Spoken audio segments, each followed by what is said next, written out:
Bonjour tout le monde.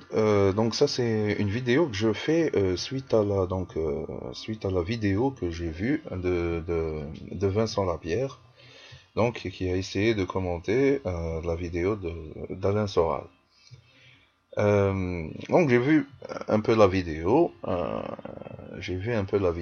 et j'ai remarqué certains trucs, certaines malhonnêtetés. D'accord. Je vais donner quelques exemples. On n'a pas le temps quand même je vais pas faire ce qu'il a fait lui, de faire une vidéo de 1 heure et demie à dire n'importe quoi. Donc, je vais synthétiser au maximum. Par exemple, il y a le côté malhonnête de faire dire à Soral ce qu'il dit pas. Par exemple, quand Lapierre, il dit que Soral dit les juifs. Excuse-moi. Genre pour le faire passer pour antisémite. Je le dis maintenant tout de suite devant tout le monde. Alain Soral n'est pas antisémite. Je le dis maintenant devant tout le monde. Pour être un antisémite, il faut haïr tous les juifs parce que il faut haïr la race juive parce que déjà la race juive elle n'existe pas.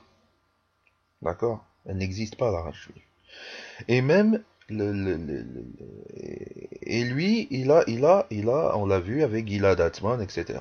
Quelqu'un d'antisémite, il ne peut que détester tous les juifs. D'accord. Bah, c'est tout.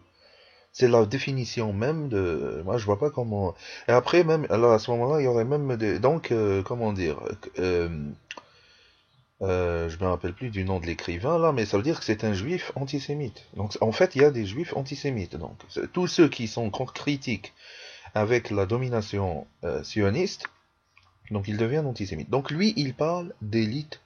À la limite, il peut parler d'élite juive, il a le droit.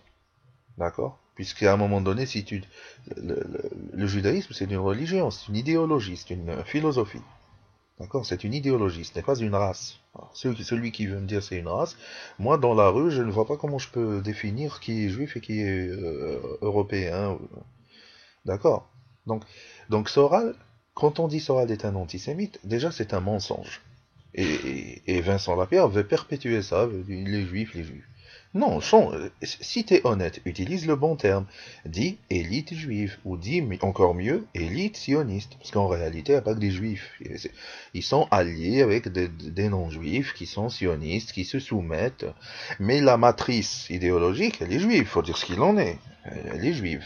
Je suis désolé de le dire, mais quand tu vois que le judaïsme est la seule religion acceptée en France, qui est incriticable, et que même le catholicisme ou l'islam sont critiquables, et que c'est la seule religion. Alors il y a d'autres philosophies et idéologies intouchables, mais en termes de religion, euh, dans le sens traditionnel du terme, la seule religion quasiment inattaquable en France, c'est le judaïsme. Je veux dire, c'est évident pour quiconque a un petit peu un esprit critique et peut analyser ce qui se passe en France en termes médiatiques. D'accord, en tout cas ce qui existe dans les médias, etc. Bon, donc le premier point, c'est qu'il fait dire de façon très perfide et très perverse ce que Soral ne dit presque jamais. On veut faire passer Soral pour un antisémite. Soral ne peut pas, il ne peut pas être antisémite. Voilà, c'est un mensonge. Ça, c'est un premier mensonge qu'on fait traîner Alain Soral. Il n'est pas antisémite. Parce que il peut côtoyer des juifs, comme Jacob Cohen, comme Gilad Atzmon. Je veux dire, c'est pas quelqu'un qui est. Moi, je connais des islamophobes qui peuvent pas supporter d'être avec un musulman. Ça les insupporte. D'accord. Ou des racistes anti-noirs ou des négrophobes, ils peuvent pas rester avec quelqu'un. C'est épidermique. Donc, ce n'est pas le cas. Il n'y a pas de haine comme ça. Il fait lui-même, il a fait plusieurs fois la différence entre le juif du quotidien et les élites. Il a fait plusieurs fois la différence. Donc quand on veut lui faire passer des choses, quand on veut l'accuser de conneries, donc on est dans le mensonge. C'est un mensonge facilement identifiable pour n'importe qui d'honnête. D'accord. Moi, je suis pas en train de défendre Soral dans l'absolu. Soral est un être humain qui a des défauts, des qualités, qui peut. La question n'est pas là. Mais je vais montrer la posture de Vincent Lapierre. Je vais le mettre à nu complètement. Et je vais montrer pourquoi il se trompe. D'accord. Donc le premier point, on a vu une certaine malhonnêteté dans l'usage même des concepts et des termes, qui sont C'est clairement c'est clairement manipulateur. C'est clairement l'utilisation de termes manipulateurs. D'accord? Après, il te parle de juifs chinois. Là, il parle de sophisme. Ça, c'est le sophisme de la caricature. Si tu connais les sophismes, ça, on appelle ça le sophisme de la caricature. D'accord? Alors, si tu aimes les sophismes, je vais t'en donner. Bon. Le deuxième point, un autre point. Il reproche à Soral, quand il fait ses prévisions, de prévoir un certain nombre, ou de prévoir les scénarios possibles pour avoir raison. Oui, mais oui, mon ami, c'est comme ça qu'on reconnaît un intellectuel de haut niveau. Bien sûr, c'est comme ça que tu reconnais un intellectuel. C'est quelqu'un, quand il prend pas beaucoup de risques, il dit des choses, il parle sur l'avenir, mais il dit des choses de sorte à ce que ça tombe juste. C'est ça, un intellectuel. Un intellectuel, c'est quelqu'un déjà qui parle d'avenir. D'accord? C'est quelqu'un, à la limite, il peut utiliser des références du passé, du présent, etc., pour parler d'avenir, pour viser un meilleur avenir pour le plus grand nombre. C'est ça, un intellectuel. Et effectivement, pour reconnaître un bon intellectuel d'un mauvais, l'intellectuel, c'est celui à qui l'avenir donne raison. D'accord? Le mauvais intellectuel, c'est celui qui se trompe, qui dit des trucs, et que l'avenir d'accord, l'avenir lui donne tort. Donc si, donc mais la dinguerie de Vincent Lapierre, c'est qu'il lui reproche de ne pas faire d'erreur. Non, mais sérieux, mais c'est dingue. Sérieux, mais c'est dingue. D'accord. En plus, donc, il fait un jeu d'acteur du genre, tu sais, il prend chaque phrase, il la saucissonne. Oui, peut-être que Soral fait des erreurs. C'est pas, il fait des erreurs. C'est pas un problème. Je veux dire, tout le monde. Toi, tu crois que tu fais pas d'erreurs. Tout le monde fait des erreurs. Le problème n'est pas là. D'accord? Le problème, c'est la priorité. Pourquoi c'est ta priorité d'attaquer Soral? Ça, la question. Je voulais aussi parler d'autre chose. Ça continue, il te fait dire des trucs que Soral n'a jamais dit, que Soral donne des allusions. C'est-à-dire, Soral, il a un style. Il a un style, excuse-moi, et toi, tu dois te limiter à ce que prétend Soral, mais ne pas essayer de en comprendre entre les lignes, etc. Ou alors tu l'interviews, tu discutes avec lui, ce qu'il veut dire exactement, qu'il clarifie. Mais tu peux pas. Lui, il a un style, il donne des signes, c'est un style, d'accord? Par exemple, il parle de Bill Gates. À aucun moment, il dit que c'est Bill Gates le responsable de quoi que ce soit. Mais toi, tu veux, en genre, il veut le comprendre comme ça. Il veut le comprendre qu'il dit pas ça. Il dit que c'est bizarre, c'est que comment ça se fait que lui, il soit comme ça, au courant de ce qui va se passer, etc. Lui, il parle pas de Bill Gates. Sans doute Soral pas. Il dit que, sans doute, à mon avis, que Bill Gates fait partie d'un cercle de gens qui peuvent être à l'échelle de centaines ou de milliers de personnes qui ils savent ce qui se passe. Il y a des possibilités que euh, dans un contexte où l'oligarchie a peur comment dire, bon, à la limite, regarde, moi je vais pas polémiquer là-dessus, d'accord? Je vais pas polémiquer là-dessus. Pour moi, Soral, lui, il pense que de toute façon, l'important, je pense que ça, on est tous d'accord là-dessus. Nous vivons dans un monde, c'est une matrice. C'est-à-dire que le système économique est faux, le système politique est faux, le système sociétal est faux, le système médiatique est faux. Je dirais même le système judiciaire est faux. Donc en réalité, c'est une matrice. Tout est faux. Qu'est-ce que je veux dire par là? Normalement, les systèmes médiatiques, juridiques, politiques, sociétales, économiques, ce sont des systèmes qui doivent servir le plus grand nombre. Et surtout, moi, à mon avis, je parle en termes de terriens, je ne parle pas de la France ou des États-Unis. Moi, je considère que la planète, elle est gérée par l'Occident depuis des décennies. Elle est gérée par l'Occident, c'est le centre, c'est-à-dire c'est la civilisation qui a impacté le monde et qui a un grand pouvoir de décision sur la planète. D'accord? Et elle a produit une matrice, un système faux de A à Z, et qui ne fait pas, qui n'est pas à l'avantage, qui n'est pas là pour servir le grand nombre de terriens. Voilà. Pour simplifier le problème. Pour simplifier le problème. Voilà. Après, on peut me dire non, oui, non, non, non, excuse-moi. Ce que je dis est factuel. L'Occident, il a atteint une certaine hégémonie sur la planète et il en a fait que de la merde. Voilà. C'est ma thèse. D'accord, c'est ma thèse. Je crois qu'on est tous plus ou moins d'accord là-dessus. Surtout que maintenant, cette merde qu'a créée l'Occident, elle était évacuée vers les pays du tiers-monde. Maintenant, elle est en train d'arriver au pays même de l'Occident. Cette merde créée par l'Occident, ces dysfonctionnements, etc., maintenant, ils commencent à arriver jusqu'en Occident. Et donc, c'est maintenant que les gens commencent à se réveiller, parce qu'ils dormaient pendant de 50 ans et un siècle, ils savaient pas ce qui se passait, ou je sais pas trop là, mais maintenant, ils commencent à se réveiller. Bon, c'est la thèse de Soral, c'est la thèse de tous les terriens qui ont un peu de jugeote sur cette terre. D'accord? Que c'est ainsi, on est gouverné par des gens qui ont mis en place un système de prédation, d'esclavage moderne. Alors il y a des étages, il y a des niveaux, etc. Mais ça reste le même principe. Ça reste le même principe. D'accord? euh, que tu sois, euh, que tu sois médecin, à travailler, à risquer ta vie avec le corona, et à travailler, à gagner effectivement un bon salaire, mais à travailler comme un esclave. Alors que dans un système bien organisé et logique, bien organisé, par exemple, on aurait pu s'inspirer par exemple de Cuba, il y aurait peut-être eu plus de médecins, la tâche serait moins difficile, alors il y aurait eu moins de chômeurs et plus de médecins.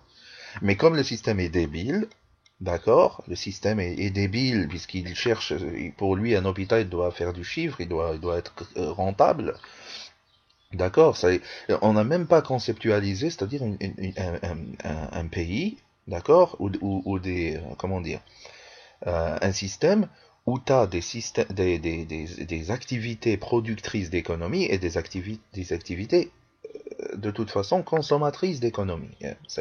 Normalement, la réalité, elle est comme ça. On peut pas demander à un vieux d'être rentable. On peut pas demander à un enfant d'être rentable. On peut pas. Hein. Il y a une partie rentabilité qui doit être assumée par une catégorie de population, et puis il y a d'autres populations. Il y a une et cette rentabilité, elle n'est pas là pour payer les obèses banquiers de Wall Street. Voilà. Elle est là pour justement payer toutes les responsabilités qu'on a envers les gens démunis, etc., etc., le développement du pays, etc., etc. Ça, on a fait un choix. On a fait un choix. On pense que c'est le meilleur choix et que tout le monde l'accepte aujourd'hui. La plupart des gens n'ont pas de jugeote. Ils pensent que voilà, l'objectif aujourd'hui de tout citoyen, c'est de bosser dur pour s'enrichir lui-même en partie, mais surtout pour enrichir aussi beaucoup de banquiers, de classes parasitaires, et que c'est comme ça que ça marche, et que c'est le meilleur fonctionnement, et qu'on ne peut pas faire autrement. Et que le SDF crève dans la rue et on s'en fout et c'est pas un problème. Voilà. C'est le dogme dans lequel nous vivons aujourd'hui. C'est une matrice, c'est faux de A à Z. D'accord, c'est faux de A à Z et que l'humanité peut produire d'autres systèmes et d'autres fonctionnements et qu'elle l'a fait pendant des siècles et toute l'humanité n'a pas toujours vécu avec cette merdasse, hein, je veux dire. D'accord, voilà.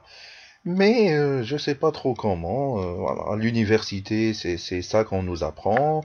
Les gens y croient à ça, les médias y diffusent ça, voilà, et tout le monde est dans le panneau. Donc, mais je pense que toi, tu es d'accord avec moi. Soral est d'accord avec moi. Donc, normalement, logiquement, au-delà, même si Soral, je sais qu'il a certains défauts, son petit caractère, etc. Mais toi, tu dois dépasser ça. Lui, on le sait qu'il peut pas. Toi, tu dois dépasser ça. C'est tout. Tu dois te focaliser au lieu qu'on se contre-attaque et on s'attaque entre nous. Laisse-le dire ce qu'il a à dire, on s'en fout. Laisse-le dire ce qu'il a à dire, on s'en fout. Toi, tu veux dire que tu penses au Christ et que tu es plus intelligent et plus moral, etc. Ben, confirme-le. Voilà. Soral, on en a besoin. Il a fait du boulot. Il a donné une conscience à beaucoup de gens. C'est bon, hein.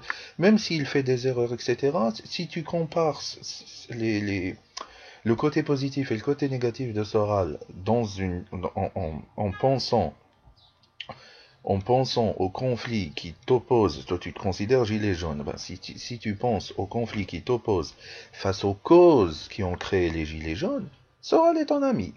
On le veuille ou pas, c'est ton ami. Donc pourquoi ta priorité c'est de l'attaquer? Même si lui il a dit des choses, lui c'est son caractère, il peut pas dépasser ça, c'est comme ça. Il a un style, il a un style. Mais lui, il a fait du positif. Toi que t'as pas encore fait le positif que Soral a fait. Je suis désolé, d'accord. Et tu rigoles de n'importe quoi. Soral, quand je l'ai vu, ça a été une révélation. Quand je l'ai vu, j'étais très jeune, hein. Quand je l'ai vu je me rappelle l'émission d'Evelyne Thomas. Parce que moi, je vais dire une chose. Moi, je n'ai rien à voir avec la France, hein. Moi, je suis neutre, je suis algérien. J'ai mis une fois les pieds en France. Je suis loin de vos problèmes. D'accord. Je suis. C'est juste, je suis quand même ce qui se passe en France. D'accord. Et je donne mon avis parce que en France et en Algérie, il y a des révoltes populaires de ces derniers mois. Malheureusement, moi, je suis blasé de la réalité en Algérie, parce que j'estime que les Algériens, ils n'ont pas les outils pour arriver nulle part. Malheureusement, ils n'ont pas assez de conscience. Ils n'ont pas compris qui est l'ennemi. Ils ont pas atteint le niveau de conscience qu'il faut pour renverser quoi que ce soit. Moi, je crois qu'il y a beaucoup plus d'espoir en France. Je pense que, parce qu'on est dans un système mondial, de toute façon, ou en tout cas, au moins, ça prend au moins en partie les quatre continents, Europe, Afrique et Amérique Nord-Sud. L'Asie, elle est un peu éloignée de tout ça. Donc, je pense que les Français ont plus d'outils que les Algériens, malheureusement. Les Algériens étant colonisés, et néocolonisés, et sous influence médiatique, culturelle, tout ce que tu veux, malheureusement, leur cerveau est colonisé par vos concepts à vous. Et malheureusement, ils sont empêtrés dans des trucs qui peuvent pas en sortir en Algérie. Donc moi, je pense pas que, par exemple, la révolution algérienne va accoucher. Si elle réussit, d'ailleurs, eux, ils considèrent qu'elle réussit pas. C'est un gros débat. Mais en Algérie, c'est plus ou moins mal barré. D'accord? Mal barré.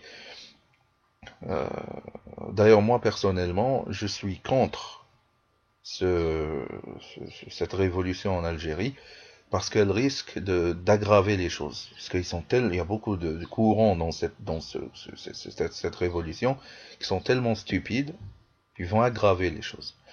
Par contre, en France, ils ont tous les outils nécessaires. Parce que déjà, eux, ils sont pas colonisés par personne. Ils n'ont aucune, ils ne vivent